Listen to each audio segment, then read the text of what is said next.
네, 14강 현대 스쿨 시작하겠습니다. 반갑습니다. 대한민국의 토지개혁입니다. 우리가 현대사를 배울 때 토지개혁은 별로 안 배우죠, 그죠? 나 학교 다닐 때 대한민국의 토지개혁 배워봤다. 손 들어보시겠어요? 네, 여기 한 분도 지금 안 계시고 아마 들어봤더라도 그거는 뭐 그냥 뭐 미군정이 그냥 뭐 하라고 해서 한 거지 뭐 잘한 게 있어 이런 생각을 아마 대부분 하고 있을 겁니다. 네, 그게 아니다라는 거를 좀 말씀드리고 이 토지 개혁이 이 국민 만들기, 국민 참여에 있어서 얼마나 중요한지 이 정치학자들은 보통 이 근대 국가 만들기에 있어서 네 가지 요소를 강조합니다. 첫 번째 부의 창출, 두 번째 부의 분배, 세 번째 국민 만들기, 네 번째 국민 참여입니다. 이 네 가지가 상당히 중요합니다. 국민이 만들어야 됩니다. 국민이 국가에 대해서 참여하는 나라가 되어야 됩니다. 또는 부가 만들어져야 되고 부가 창출, 부가 분배돼야 됩니다. 이 토지 개혁이라는 것은 나라의 거의 근본이죠, 그죠? 봉건제, 중세적 체제는 철저히 서양이나 동양이나 땅에 기반하고 있죠, 그죠? 신분이 정해져 있고 신분에 따라 땅을 많이 갖고 있고 그 땅이 귀속된 사람들. 그래서 본디 땅 중심 체제는 중세적이라고 할 수 있습니다. 그렇기 때문에 근대 국가로의 성공적 이익을 위해서는 토지 개혁이 거의 모든 것을 결정한다. 모든 것이라기보다도 아주 큰 퍼센트를 차지한다고 볼 수 있겠습니다. 인도도, 필리핀도, 베트남도, 라틴 아메리카도 다 대한민국의 토지 개혁을 우러러봅니다. 실제로 아프리카나 심지어 아직까지도 개발도상국들은 대한민국의 토지 개혁을 연구하기 위해서 견학을 와요. 그죠? 근데 우리나라 국민들은 잘 모르죠, 이 위대한 원리를. 이거에 대해서 좀 살펴보겠습니다. 대조적으로 이 북한과 좀 비교를 하겠습니다. 원래는 제가 필리핀, 인도 막 다 꺼내 오는데 하나만 보죠. 오늘은 비교 분석할 때. 김일성의 논리는 이겁니다. 토지 문제는 민주주의 혁명 단계에서 저는 이 사람이 민주주의 얘기할 때마다 좀 이렇게 우스운데 사기니까 그죠? 선차적으로 해결해야 할 초미의 문제입니다. 토지 문제를 해결해야만 농촌의 뿌리박은 반동 세력의 경제적 기반을 없애고 반동 세력은 그냥 공산주의 반대면 다 반동 세력입니다. 간편하죠, 그죠? 농민들을 봉건적 착취에서 해방하여 그들의 정치적 일성을 비상히 높일 수 있다. 김일성은 토지 개혁을 정치적으로 이용한 케이스입니다. 뭐 이승만 대통령도 좀 비슷한 목적이 있지만은 그 방향성이 완전히 다르죠. 이 사람이 말하는 토지 개혁의 필요성은 뭐냐? 반동 세력의 경제력을 또 기반을 분쇄하기 위해서 필요하다. 두 번째는 토지를 무상몰수 무상 분배함으로써 농민들을 우리 편으로 만들기 위해서 필요하다. 이런 얘기를 하는 거예요. 쉽게 말해서. 날짜별로 보면은 북한은 간단합니다. 1946년 그 3월 5일에 북조선 토지 개혁에 관한 법령을 공포합니다. 이게 그 쉽게 말하면은 땅 다 가져가겠다 이거예요. 공산당이. 명분은 다 비슷해요. 반동분자. 이거면 그냥 끝납니다. 너 반동분자요. 기독교인들한테 너 반동분자야. 땅 많이 갖고 있는 사람한테 넌 반동분자야. 그러니까 반동분자면 땅을 다 가져갈 수 있어요.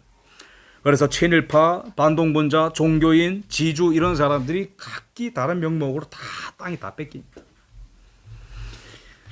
대한민국은 이승만 정부 들어와서 박차를 가하지만은 미군정이 먼저 스타트를 끄는 게 있어요. 부분적으로 이제 공헌이 나눠지는데 이승만 대통령 홀로 다 했다. 이거는 조금 뭐랄까요. 이승만 대통령 저도 존경하지만은 사실에 입각한 해석은 아닙니다. 미군정이 해방 이후에 소작류 3일제를 실시했는데 이게 뭐냐면은 소작농, 자작농 이런 거 우리 어린이들 모를까 하나 설명드릴게요. 자작농은 땅도 내 거고 농사를 내가 지어서 내가 다 가져가. 자작농. 소작농은 남의 땅에 가서 일을 해가지고 3분의 1 이상을 바쳐야 돼. 억울하죠, 그죠? 아직 이제 순수해서 억울하지도 않을 수도 있어요. 근데 어쨌든 미군정의 소작류 3일제는 뭐냐면은 일제시대 때도 이 소작제도가 거의 대부분 7, 80% 인구가 다 거기 안에 있었어요. 소수가 땅을 갖고 있고, 그죠? 조선시대 때부터 양반 지주계급이 일제시대 때로 딱 유지가 되면서, 그죠?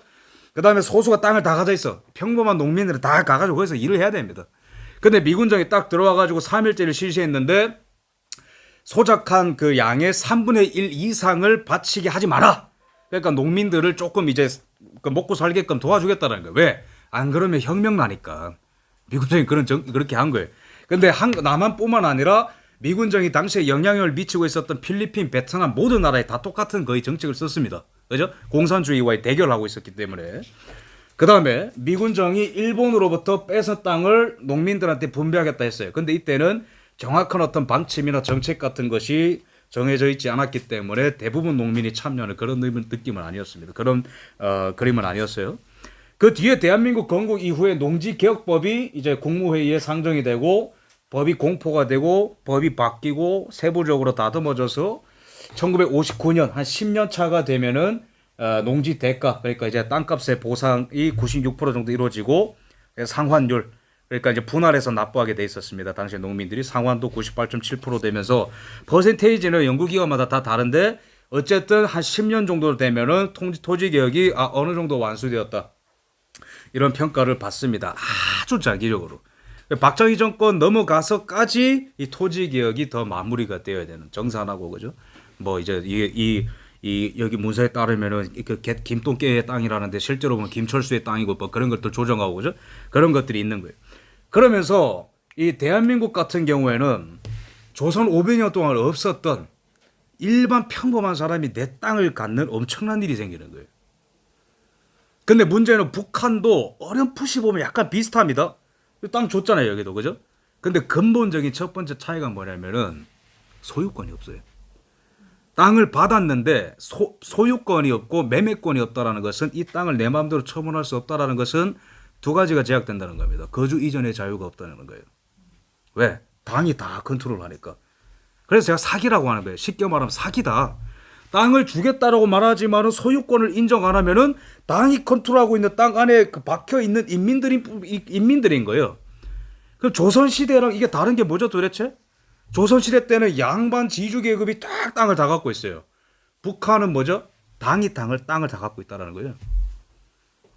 근데 안타깝게도 당시에 농민들이 광기에 휩싸여가지고 다 속았어요. 왜? 공짜로 준다니까. 그죠? 근데 여기는 프로세스가 막 복잡하죠. 막 표만 봐도 복잡하고 머리 아프잖아요. 그죠?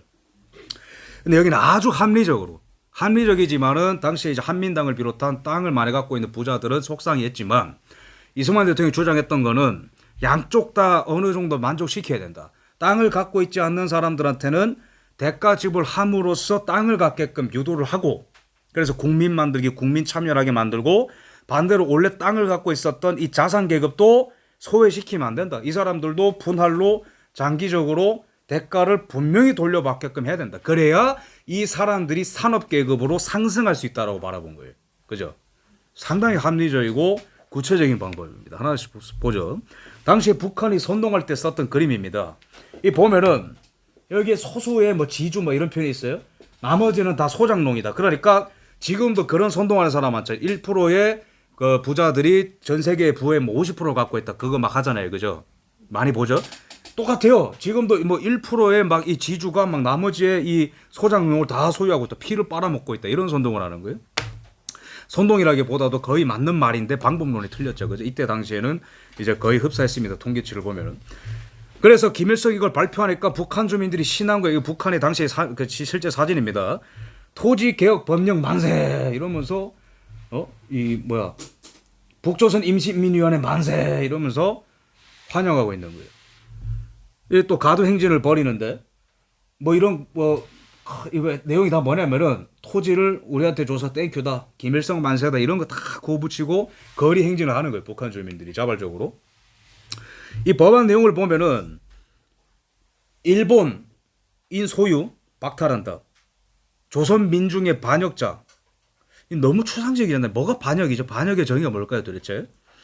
그 다음에 땅을 뭐 얼마 정도 갖고 있는 지주, 기타 등등 종교단체의 토지.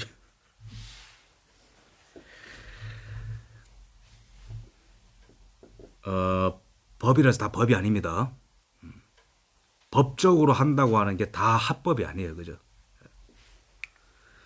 근데 10조를 보면은 저 밑에 숨겨놨어요. 농민에 분여된 토지는 매매 소작 저당하지 못한다. 그래서 이거는 페이크라고 하는 겁니다. 줄게라고 말하는 것 같지만은 뒤집고 잘 생각해 보면은 그럼 그 토지를 다 몰수하는 주체가 누구지? 그런 질문을 안 하는 거예요. 누가 몰수한다? 당이 몰수한다. 누가 갖는다? 당이 갖는다. 누가 분배한다? 당이 분배한다. 그 절대 권력으로 등극하는 그 프로세스를 안타깝게도 북한에 있는 주민들은 알아차리지 못하거나 동조를 했습니다. 그래서 막 신나가지고 이제 뭐 천국에 오는 것처럼 이렇게 막 선전에 앞장서고 이 인파 보십시오. 이게 다 토지 개혁을 이게 찬양하고 이제 그런 인파입니다. 북한에. 그러면서 인민유격대 같은 걸 꾸립니다. 농촌 이제 이 김일성 산하의 농촌위원회를 꾸려가지고 19만 7천 명의 선전 오는 걸 엄청나게 많았어요.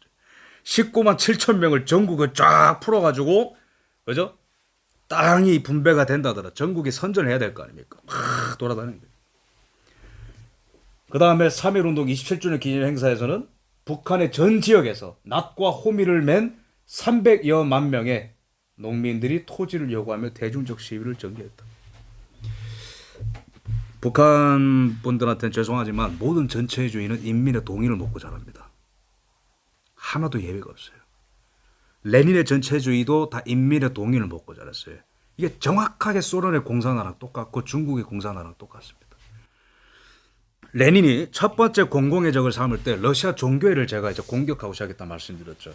그 러시아 종교가 땅을 많이 갖고 있어요. 재산도 많고 그 성물 무슨 뭐 마리아 뭐 동상 이런 것들 막 안에 많고 그런 것들을 축적하고 있는 게 바로 반동분자고 인민의 적이다.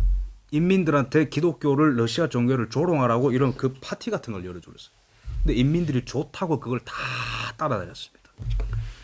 근데 나중에는 자기가 다 탄압의 대상이 됐어요. 러시아도 농노들이 그죠? 근데 그 프로세스가 1920년대에 있었는데 이거는 뭐 그죠?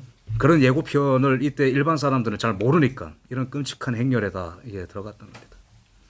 이런 아시아적인 이 토지 몰수, 토지 분배와 인민 재판, 그러니까 공산주의자들의 이 토지 몰수, 토지 분배는 본디 이게 다 정치적인 목적을 위해서 하는 것이고 권력 획득을 위해서.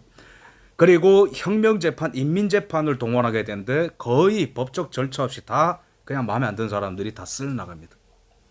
그게 중국 공산당이 했었던 군중 노선이라고 하는 거죠. 이게 뭐냐면은 지주를 공개적으로 지탄하고 규탄하는 장면이에요. 중국에서. 땅을 갖고 있었지. 땅 내놔. 너 죽어. 이것도 이제 땅 나눠준다 하니까 이제 중국의 농민들이 좋아서. 그 또한 반동분자는 다 죽이고 이제 토지 개혁하는 과정 속에서. 이게 북한에서 똑같이 있었던 거예요. 마르크스는 그러면서 북한에서 이런 행렬을 할 때 김일성 사진은 제일 뒤에 있고 랭킹이 높은 사람이 제일 앞에 있죠, 그죠? 제일 큰 악마, 그 다음 악마, 새끼 악마 이런 식으로. 마르크스, 엥겔스, 레닌, 스탈린, 김일성 순으로 있는 거예요. 북한입니다. 러시아가 아니에요, 이거. 마르크스가 무슨 말을 했냐면은 자본주의 사회 경제 구조는 봉건 사회의 경제 구조에서 성장해 나왔다. 후자의 해체는 전자의 요소를 해방시켰다. 무슨 말이냐면은 마르크스에 따르면은 중세적 봉건 체제가 이렇게 있어요. 땅을 갖고 있는 귀족이 있고 나머지 80%의 농노가 있어요. 밑에.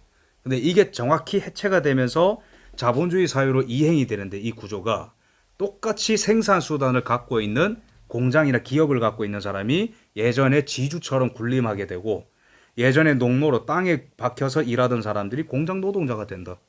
그런 얘기를 한 적이 있어요.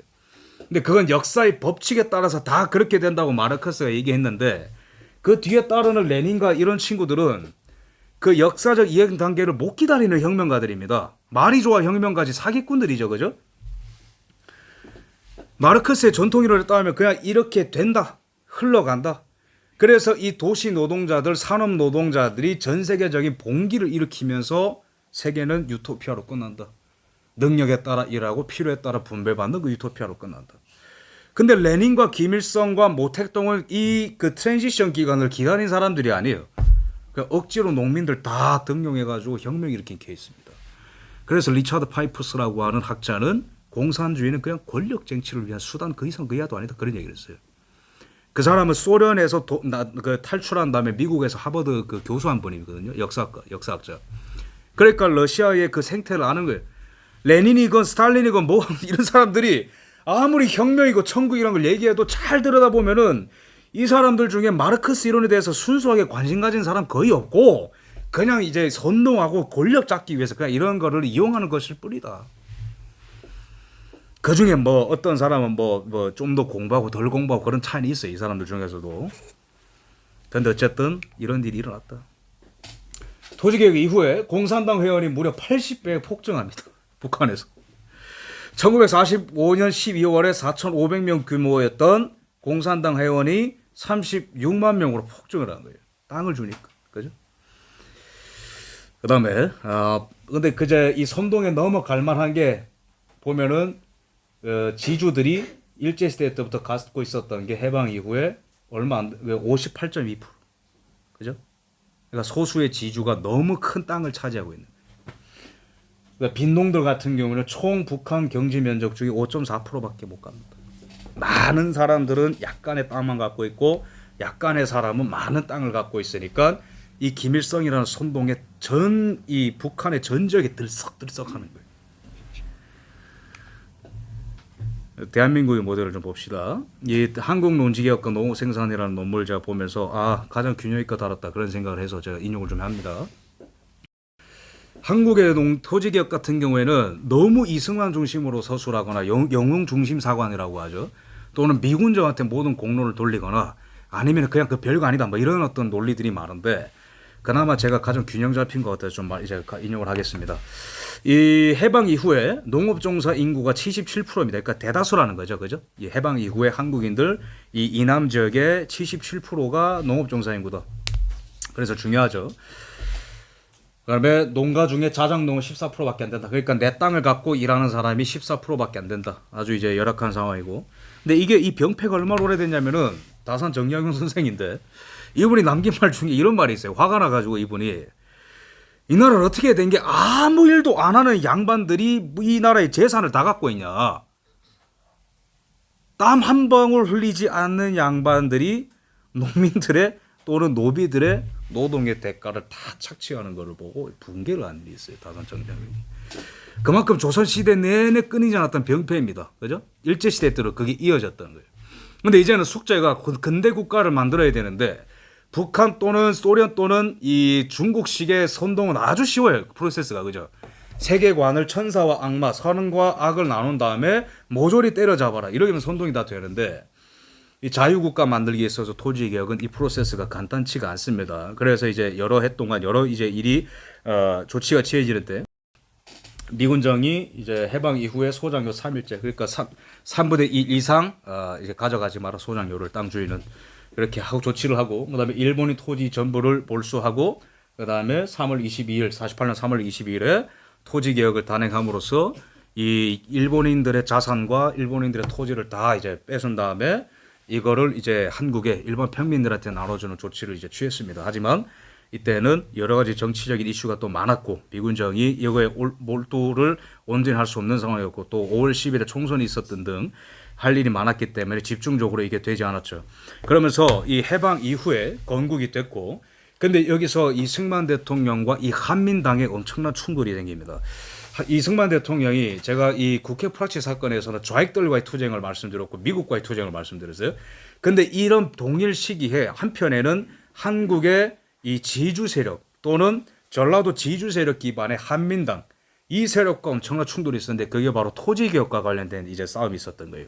한민당 같은 경우에는 당연히 토지개혁을 하고 싶을까요? 안 하고 싶을까요? 안 하고 싶죠. 왜? 인간의 본성이 뭐예요? 가장 가능한 한 덜 움직이고 많이 벌자. 이게 인간의 본성이잖아요. 그죠? 그렇기 때문에 이승만 대통령이 정치적인 한 수를 두는데 공산주의자로 이제 분류됐다고 뭐 전향했다고는 하지만은 여전히 이제 좌익적인 세계관을 많이 갖고 있는 이제 조봉암을 농림부 장관으로 임명을 해버립니다. 왜 이런 걸까요? 한민당 견제죠. 두 번째는 농민들의 지지를 받고 있었던 이 좌익적 성향을 갖고 있는 이 조봉암을 농림부 장관으로 임명하면서 농민들을 장악해버리겠다. 이런 초강수를 두는 거예요. 그 다음에 조봉암을 통해 가지고 농민들한테 그나마 이게 무게가 실려 있는 농민들한테 좀 이렇게 좋은 이런 토지개혁안을 만들어봐라. 조봉암 안이라고 해요. 그게 한편에서는 조봉암 안을 계산하니까 이 토지 세력이 이 지주 세력이 잃을 게 너무 많아. 그러니까 자기들이 또 자체적으로 또 막 기획안을 만들어. 이 두 안이 충돌을 하는 거예요. 그래서 이거는 제가 그냥 간편하게 계산한 겁니다. 꼭 이거다 그렇게 생각하시면 안 돼요. 그래서 조봉암 안으로 하면은 또는 이승만 안으로 계산을 하면은 농민들이 6년간 200만 원씩 내야 돼요. 그러니까 총 1,200만 원인데 1년간 200만 원. 그죠? 1년간 200만 원, 6년 내면 1,200만 원이죠. 그죠? 이런 안이 있어요. 근데 국회 또는 한민당 안으로 하면은 10년간 돈을 내야 되는데 1년간 300만 원. 그러니까 총액이 3천만 원, 이건 총액이 1,200만 원짜리라는 거예요. 단순 계산을 하면은. 그러니까 당연히 한민당은 그나마 토지개혁이 이 받아들여야 될 숙명적인 거라면은 그나마 좀 돈을 많이 받고 싶다 그런 거예요. 근데 이승만 대통령과 이승만 대통령 입장은 그렇게 비싸게 하면 토지개혁 절대 안 된다. 이 싸움이 부딪히는 거예요. 이 논문 보니까 이게 정확하게 이렇게 딱 이제 비교가 되더라고요. 그래서 이승만 대통령이 한 조치가 뭐냐? 전국에 있는 농민들을 조금 거칠게 표현하자면 선동을 해가지고 이 나라의 암적인 존재들이 이 나라의 토지개혁을 막는다. 이런 어떤 연설을 하는 거예요. 국회 본회의를 통하여서 우리는 우리의 적을 뚜렷이 보았다. 이건 한민당을 말하는 거예요. 적은 얼마나 노회하고 교활하고 후한무치하고 이기적이고 배타적이고 탐욕을 위하여. 아까 로마서에 나오는 죄의 어떤 그 나열 같죠, 그죠? 막 뭐 그런 느낌입니다. 민족도 국가도 없는 이런 어떤 이 반역 도당들을 우리의 눈과 귀를 보고 들었다. 이러면서 이 농민들의 이 그 어떤 감정을 확 자극을 하는 거예요. 토지개혁이 눈앞에 있는데 이 나라의 기득권 세력 때문에 이 나라의 토지개혁이 안 되고 있다. 그래서 이승만 대통령을 뭐 수구 세력이라고 하는데 아닙니다. 그래서 농민들의 열렬한 지지와 이대로 가다가는 혁명을 막겠다라는 공포심에 질려가지고 한민당과 당시의 보수 세력인 유진호 박사 이런 사람들이 더 이상 안 되겠다 해서 협조하자 해서 이승만한 대로 가자 이렇게 이제 통과가 된 것입니다. 그러니까 토지개혁이 왜 중요하냐면 제가 아까 서두에 말씀드린 것처럼 토지개혁이 돼야 국민 만들기, 국민 참여가 됩니다. 왠 줄 아세요? 공산국가나 또는 이런 그 전근대적인 국가의 특징이 뭐냐면은 일반 국민들이 자기 나라에 대한 애착심이 없어요. 조선시대 망할 때도 그렇죠. 백성들이 그냥 코 파면서 나라가 망하나 보다 뭐 이러고 있는 거예요. 왜? 자기 게 없으니까 이 나라에서 뭐 아무 생각이 없는 거예요. 그냥 뭐 망하나 보다. 위에 이제 고위 관료들은 화가 나겠죠. 자존심 상하고 양반 가문들은 또 화가 나겠지만 또는 중세에서는 국민이라는 개념이 없어요. 유럽도. 왜? 농노 위에 기사계급과 귀족들이 서로 번갈아 가면서 전쟁의 의무를 지고 땅을 가져가는 구조지. 그 밑에 있는 사람들은 전쟁의 의무가 없습니다. 국방 의무가. 그죠? 근데 근대 국가를 만들려면 그렇기 때문에 나라에서 직접적으로 나에게 뭔가 온다는 그 와닿는 이익이 필요한 거예요. 그래서 토지개혁이 굉장히 중요합니다. 근데 공산주의는 줬다가 뺏는 거기 때문에 그게 전 근대로의 회귀가 되는 거예요. 두 번째, 그래서 국민 참여 관심이 있어요. 왜 주주라는 개념이 있습니까? 주식을 갖고 있기 때문에 내가 참여하는 거잖아요. 그죠? 의결총회에 가는 거예요. 그런 거랑 똑같은 거예요. 그 다음에 중요한 게 계급 타파입니다. 토지가 곧 권력이죠. 그죠? 그런 어떤 체제였는데 이 토지를 타파한다는 것은 곧 계급 타파를 의미합니다. 그렇기 때문에 이 토지개혁이라는 것은 그냥 뭐 땅 나눠주겠다. 그런 막 뭐 이런 뭐 쿠폰 돌리고 그런 게 아니고 근대 국가로 가기 위해서 첫 단추입니다. 아주 중요한 겁니다. 그 다음에 거주 이전. 이것도 중요하고 거주 이전 자유 생기고 그 다음에 자산 축적이 되죠. 왜? 내 땅, 내 소장, 내 소장물이니까 그죠. 열심히 일할 동기가 거기서 나오는 거예요. 그래서 그 결과로 이승만 정권 내에 정부의 수리시설 확충으로 천수답 비율 이 뭐냐면은 이 빗물로만 농사를 지어야 되는 비율이 34%. 그러니까 빗물에 의존하는 게 원래 높았는데 19% 떨어졌다 그런 뜻이고요. 경지 면적은 171만 정보에서 188만 정보로 확대가 되었다. 왜 경지 면적이 왜 확대가 되느냐? 능률이 좋아지기 때문에 계속 넓어지는 거죠. 미국 수확률도 1.03석에서 1.54석으로 증가했다. 이거 평균 값이고요. 그 다음에 토지 이용률 역시 140.7%에서 150.8%로 이제 증가하는 거예요. 그런데 이승만 대통령의 이 토지 개혁을 평가하면은 제일 중요한 거는 지금 그겁니다. 공산주의와의 대결 가운데에 국민 만들기, 국민 참여, 근대 국가의 초석을 놨다라는 게 가장 중요한 어떤 그 요소고요. 두 번째는 북한에서는 이런 걸 하는데 대한민국에서는 남한에서는 아무것도 안 하고 여전히 양반들이 다 갖고 있는데 그러면 나라가 혁명 나겠죠. 베트남이 그래서 전쟁이 진 겁니다. 월남이. 그래서 이거는 정치적인 어떤 그 부분에서도 상당히 중요하고 첫 번째. 두 번째는 경제적인 측면인데 박정희 대통령의 이 70년대 초반에 그 60년대 후반에 프로젝트 시작되지만은 70년대 초반부터 전국에 새마을 운동을 하죠. 근데 그게 그냥 뭐 초록색 모자 쓰고 놀고 그런 게 아니고 농촌 근대화 작업입니다. 그게 농업 생산율을 끌어올리고 농촌 근대화 작업을 하고 내 자산을 축적하는 경험이 농가에 확 퍼지는 게 새마을 운동이에요. 근데 이때 토지 개혁이 있었기 때문에 박정희 시대 때 내 땅을 갖고 있는 농민들이 있는 거예요. 다 이어지는 겁니다. 그죠? 그래서 이게 박정희 시대 때 이 그 농업 쌀 생산량이 폭증을 하죠. 이 여러 가지가 있습니다. 그 계량이라고 하나요? 그 품종 그죠? 해가지고 쌀을 더 많이 만들 수 있게 되고 기술 발전도 있는데 가장 근본적인 거는 내 땅을 갖고 있는 자작농이 많아졌기 때문에 그게 다 연결돼가지고 농업 생산량이 올라가는 거예요. 그럼 여기서부터 왜 꺾이냐? 농업 그 쌀 생산량이 왜 줄어드냐? 쌀 생산하는 게 주업이 아닌 나라가 됐으니까. 철 만들고 자동차 만드는 나라가 돼버렸잖아요. 엄청난 발전입니다.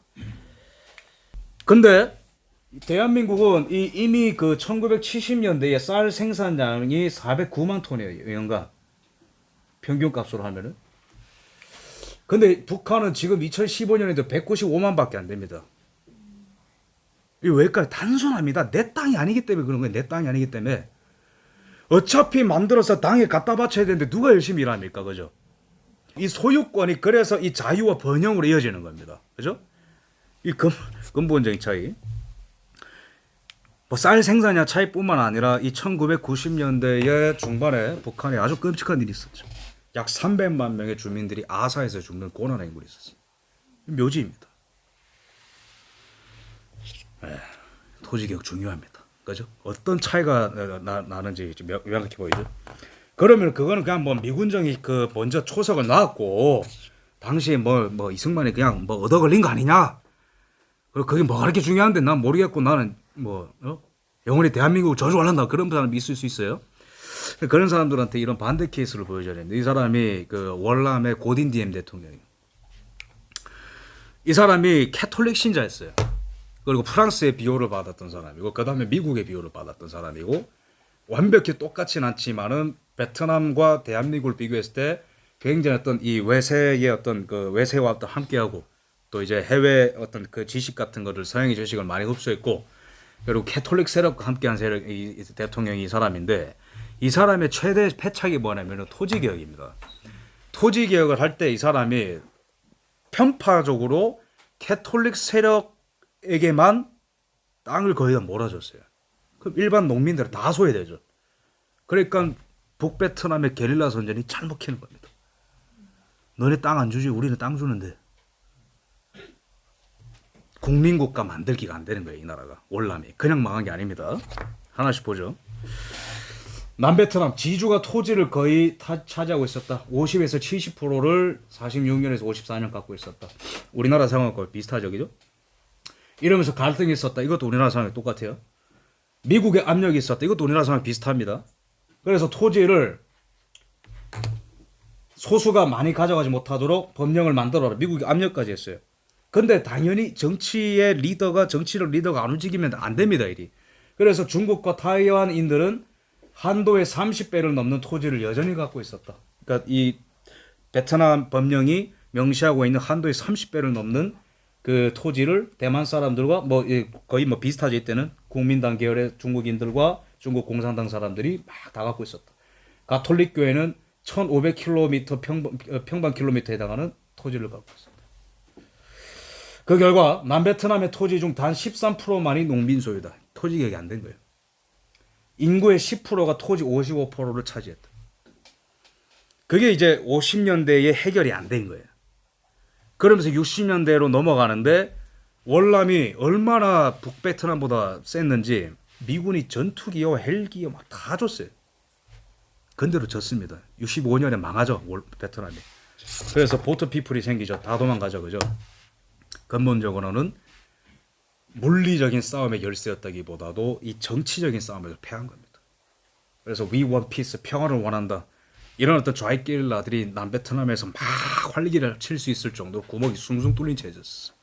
만약에 이승만 대통령의 토지 개혁이 실패했다면 한민당과의 알력 싸움에서 패하고 보수 중심으로 또는 지주 세력 중심으로 어설프게 토지 개혁이 단행되거나 중간에 중단되었다면 아마도 이게 우리의 운명이 됐을 수도 있는 거예요.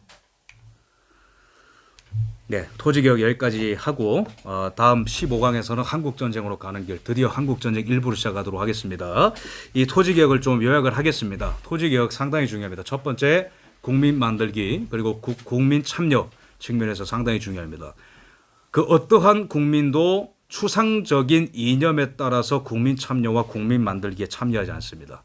맨 처음에 토지가 주어져야 되고 내가 살아가는 공간, 거주 이전의 자유, 실제적으로 내가 쌓아 올리는 어떤 그 자유가 보장이 되어야 민주주의건 공화국이건 간에 그런 말이 와닿는 거예요, 국민들한테. 하지만 준다 해서 다가 아니죠. 궁극적으로는 소유권이 보장이 되어야 되고 또한 원래 땅을 갖고 있었던 사람들, 갖고 있지 않은 사람들 모두가 다 합당한 대가 지불을 하거나 합당한 대가 지불을 받도록 이렇게 양쪽을 만족시켜주는 아주 어떤 통합적인 리더십이 있어야 되는데 북한의 토지개혁 같은 경우에는 순전히 권력 탈취 그 목적으로 출발했고 끝났기 때문에 전 인민들을 해방시켜주는 것 같았으나 결론적으로는 전부 다 땅의 노예로 만들어버리는 일을 김일성이 한 것이고 안타깝게도 북한의 주민들은 거기에 거의 다 동의를 하거나 그거에 동조를 하지 못하거나 땅이 뺏기는 사람들은 대거 월남을 해서 대한민국 국민이 되기로 선택을 했던 것입니다. 네, 그래서 여기까지 좀 토지개혁을 마무리하고 다음 시간에 한국전쟁으로 인사를 드리도록 하겠습니다. 감사합니다.